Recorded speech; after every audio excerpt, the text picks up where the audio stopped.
दोस्तों नमस्ते। मुझे शक तो पहले से हो रहा था, शायद इस शक को अब यकीन में बदलना आवश्यक हो गया है। कुछ दिनों से आप देख रहे होंगे कि प्रशांत किशोर लगभग रोज मीडिया के सामने आकर कुछ बातें बोल रहे हैं और उन बातों में एक बात कॉमन सी है। जैसे मोबाइल का स्क्रीन सेवर होता है ना, जैसे कंप्यूटर का भी एक स्क्रीन सेवर होता है, मतलब जिसमें शुरू होते ही वो एक पिक्चर दिख जाता है, वैसे ही प्रशांत किशोर की बातों में एक बात कॉमन दिख रही है और वो है आएंगे तो मोदी ही।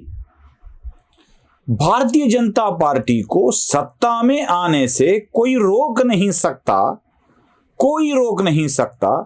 भारतीय जनता पार्टी न चाहे तो भी वो सत्ता में आएगी, इस तरह की बातें प्रशांत किशोर कह रहे हैं। यहां तक कि कांग्रेस एवं विपक्ष के नेताओं में भी लगभग यही बातें दोहराना शुरू कर दिया है। आएंगे तो मोदी, आएंगे तो बीजेपी।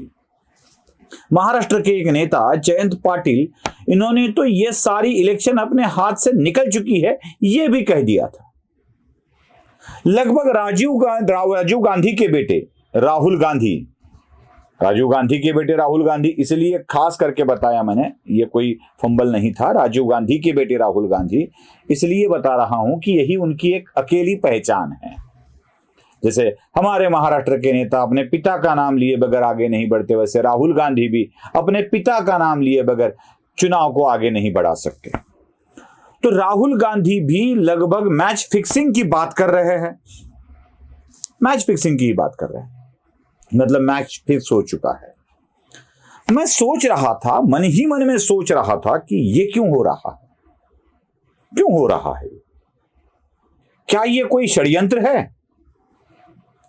क्या ये कोई ऐसी बात है जो भारतीय जनता पार्टी के कार्यकर्ताओं को ठंडा कर दे, उनके मन में कोई कॉन्फिडेंस भर दे, ऐसा कॉन्फिडेंस जो ओवर कॉन्फिडेंस बन जाए और भारतीय जनता पार्टी के कार्यकर्ता ठंडे पड़ जाए।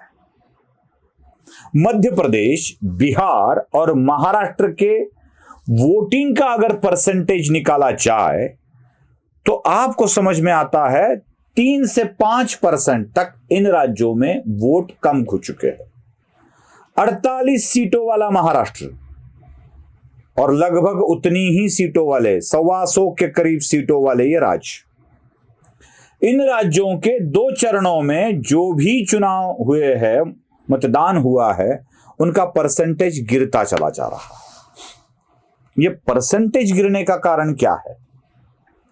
जो आशंका मेरे मन में तब आ रही थी, उसको अब लगता है कि यही सही मायने में उनका नैरेटिव अच्छी तरह से चल रहा है, और वो ये है कि भारतीय जनता पार्टी के कार्यकर्ता एवं मतदाता चुप हो जाए, शांत हो जाए और कॉन्फिडेंस में आ जाए, और वो इतने शांत हो जाए कि चलो आने वाला तो है, मेरी क्या जरूरत है, ऐसा कहकर वो चुप बैठे।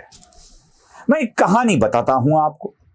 एक राजा ने एक नगर में ऐलान कर दिया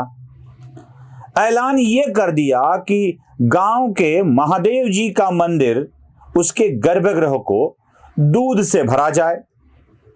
इसलिए मंदिर के बाहर निकलने वाली जो पानी जाने वाला तीर्थ वाला रास्ता होता है, उसको भी बंद करवा दिया और कह दिया कि सुबह होने से पहले भोर में ही उस मंदिर को दूध से भरा जाए। पूरे राज्य में ढिंढोरा पिटवाया गया, हर कोई नागरिक उस मंदिर को दूध से भरेगा। जब भोर हुई, सुबह हुई, तो मंदिर में तांता लगा हुआ था, हर कोई दूध डाल के जा रहा था। राजा ने सुबह सूरज उगने से पहले मंदिर में जाकर देखा तो राजा को बड़ा आश्चर्य हुआ। उसे लगा कि ये चमत्कार है या हमारे ही राज्य के लोगों ने हमें ठगा है, भगवान को भी ठग लिया है, क्योंकि मंदिर में एक कतरा दूध भी नहीं गिरा था, मंदिर सिर्फ पानी से भरा हुआ था। अब राजा आश्चर्य में पड़ गया कि यह कैसे हुआ।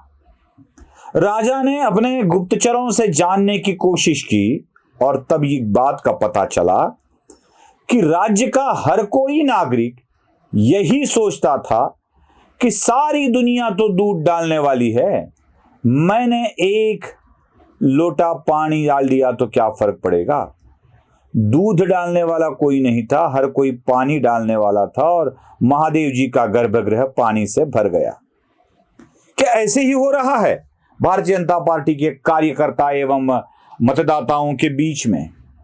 हर कोई यही कोशिश में है कि मैं अपना दूध न डालूं, पानी ही डाल दूं।